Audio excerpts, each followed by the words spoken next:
podcast host Joe Rogan. Maybe you've heard of him. Well, he had this to say about Bud Light's partnership with transgender influencer Dylan Mulvaney. That if you take a brand, Bud Light, which is like known for, you know, blue-collar drinking people, that they like to watch football and drink Bud Light, and then all of a sudden you have this mentally ill person who's just an attention whore, and you make a big deal out of putting this person's 365 days of womanhood. You put that on a Bud Light can, and they freak the out. All right. So while it's worth noting that they sent promotional cans just to Dylan Mulvaney. This wasn't something that was rolled out, and there was no 365. That's not a thing that happened. But meanwhile, Ron DeSantis' campaign recently tweeted out this video slamming former President Donald Trump for his support of the LGBT community. I will do everything in my power to protect our LGBTQ citizens. If Caitlyn Jenner were to walk into Trump Tower and want to use the bathroom, you would be fine with her using any bathroom she chooses. That is correct. In the future, can transgender women compete in Miss Universe? Yes. Make America great again. Psych!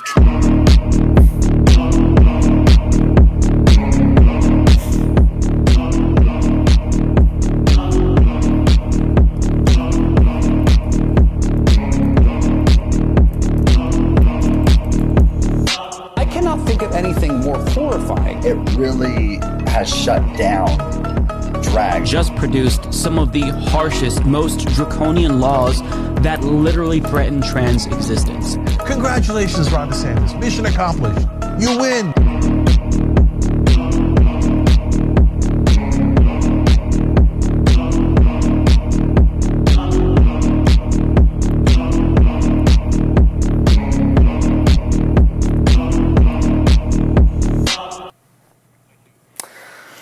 Where do you want to begin?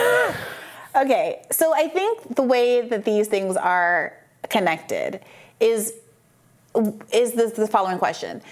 Is Ron DeSantis' video evidence of... crazy. It's just crazy.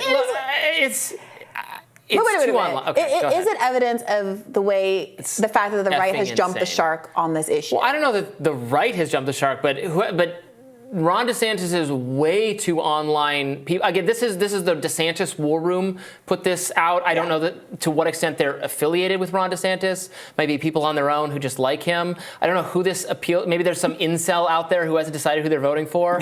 The imagery. So this is attacking Donald Trump for being too pro-LGBT, which again was, from the standpoint of like winning elections, was a good thing. That he had, a lot of the gay Republicans liked him. He was the first Republican person to say, we're going to protect LGBT people from ISIS or whatever he said. I don't know.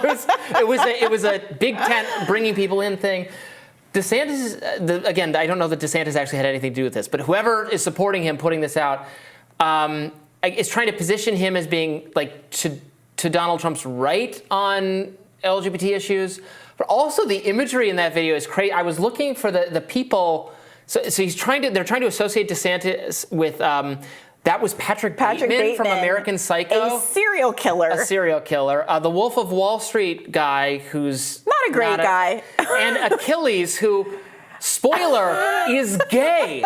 The Brad Pitt warrior character from Greek mythology.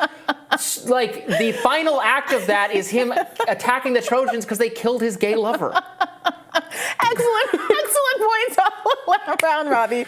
So, the first part of this is interesting because I do think there is much more broad public support behind, the idea that maybe there needs to be a conversation about how to create fairness in women's sports if trans women are also going to be competing. Is there a physical advantage that trans women have? Okay, I think that, and we talked with a pollster a couple of weeks ago who pointed out that those concerns are much more mainstream. Mm-hmm.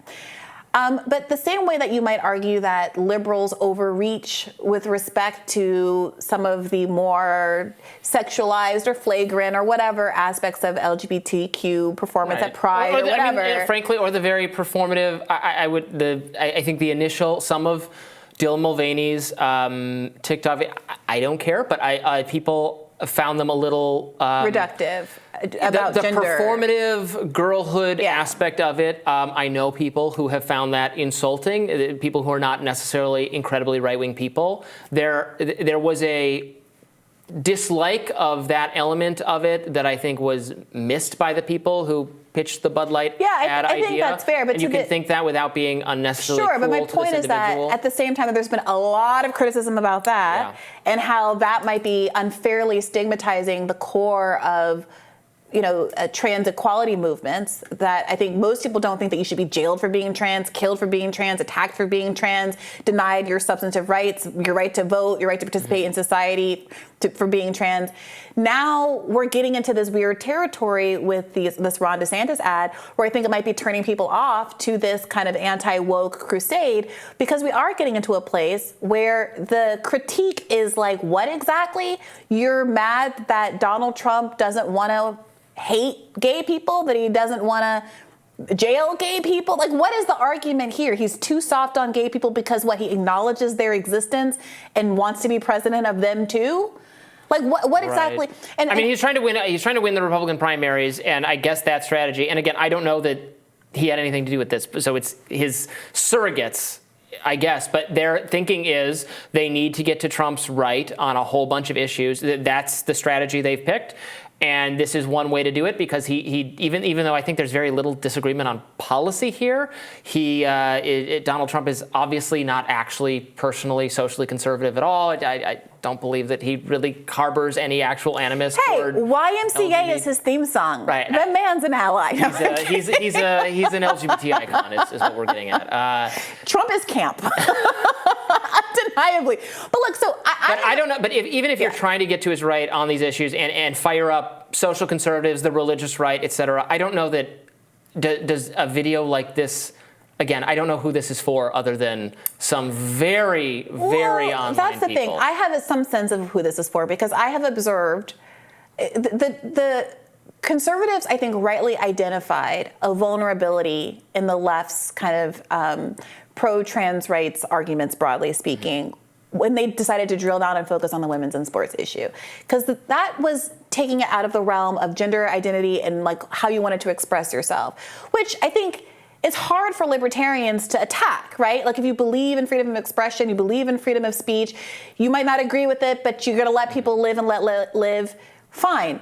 In the right libertarian relationship makes that a difficult thing for them to go in on. Yeah, they're just not. But the sports stuff is not about gender at all, right? Gender expression, and all these sociologists have been talking for years about how gender and sex are different. Now we're confronted with an argument that's actually about the advantages that come along with biological sex, and whether or not, given that we've decided to segregate sports along biological sex lines, and we have Title IX that's supposed to protect the interests of people who are born female who have a competitive disadvantage in a physical context, what to do about this. And that feels legitimate and like something that people can have an issue with or will have a discussion about without having any bigotry or animus toward trans people, more broadly speaking.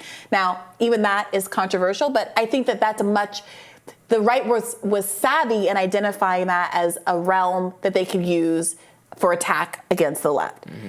What's happening now, the broader expansion that I think has come along with the focus that Ron DeSantis in particular has brought to this issue, is becoming increasingly toxic. I realized this the other day. I have critiqued Dylan Mulvaney for being cringe in some of these videos. I think that some of the performance of womanhood is performative.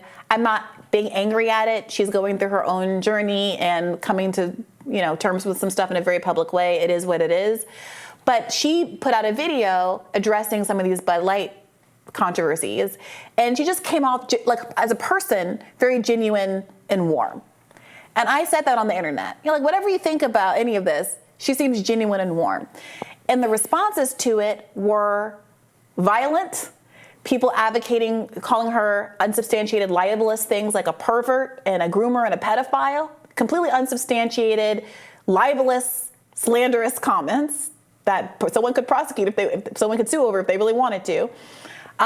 Saying things about how she didn't deserve her personal freedom and should be locked up as a consequence of living the life that she has chosen to live. That she deserves violence against her as a consequence of living the life she wants to live. And I think most Americans, even if you have concerns, issues, questions, whatever, about what it means to be trans, even if you do think it's mental illness, as many people in the comments also characterized it, you are hesitant about people calling for violence against people simply because they live life differently than you. And I think that the right is going to have to contend with the fact that increasingly that audience, those voices, are directing the movement and the politics of someone like Ron DeSantis. Right. I think he should, if he wants to, I don't know that this is a bad strategy to try to peel social conservatives away from Trump, social conservatives being the most loyal group to Trump so far, but you should probably highlight Trump's abortion comments, how he's waffling on that, and maybe spotlight that he's not, what he said about Caitlyn Jenner or something, and interspersed with Ron DeSantis going to church and being a family, that kind of thing. Do that ad and put it in, actually put it on TV where like church-going Republicans are watching instead of like the laser eyes. I mean, sure, thing. but I also think that's just a losing strategy because most people don't, I have no warm feelings for Caitlyn Jenner from a political perspective. Yeah. But I don't want her to be jailed for being trans. Sure, you know what I mean? Ron DeSantis and Donald Trump aren't fighting over the Briahna vote.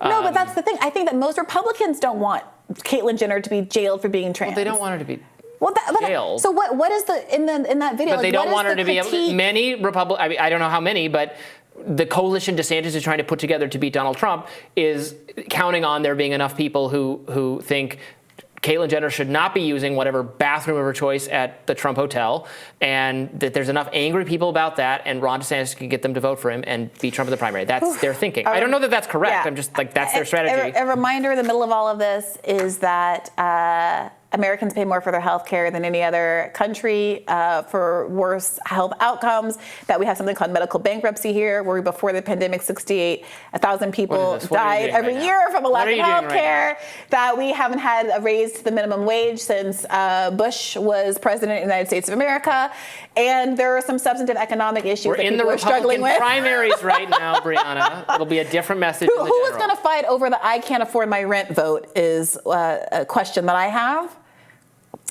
But wokeness is the battleground that has been chosen. So wokeness is the battleground we will discuss. More Rising after this.